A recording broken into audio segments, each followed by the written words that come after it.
It is we find all these the firearms that were pag-alis ng tapes na in order, wala namang nag-violate. Kini ang nahimong assessment sa labaw sa General Santos City Police Office nga si City Director Police Senior Superintendent Maximo Layugan. Human nilang gitanggal na human sa 21 kaadlaw ang gitabon nga masking tape sa pusil nga gi-issue alang sa ilang pagpanerbisyo.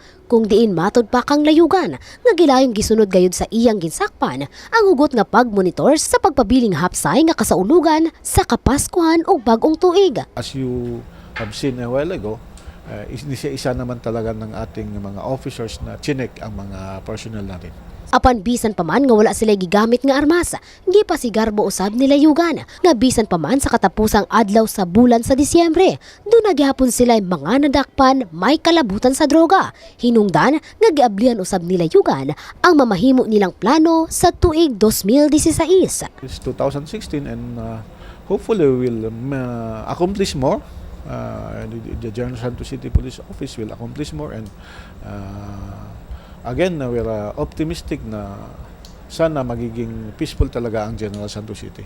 Kahibaluan nga bisan pa man sa kasaulugan sa bagong tuig na imong biktima sa pagpamusil gumikan sa droga, si Abdila Piang, 28 anyos, usa ka habal-habal driver, nga residente sa Block 8 Purok 21 Barangay Fatima ning Dakbayan. Din pagbutiag pa sa Station Commander sa Fatima Police, nga resulta kuno kini sa 11-11han sa ilang grupo.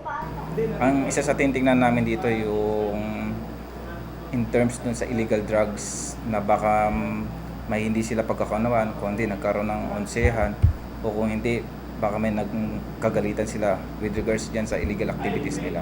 Dugang paniini, kagahapong adlaw, gilay nga ikabsan sa iyang hinulamang kinabuhi si Piang og dayon ng gilubong. Bisan pa maniini, pasalig usab ni Layugan nga mas pahugtan pa nila ang pag-implementar sa Oplan Lambat Sibat sa Dakbayan aron magpadayon sa paggukod sa mga kriminal. Faith Dandoy, Brigada News.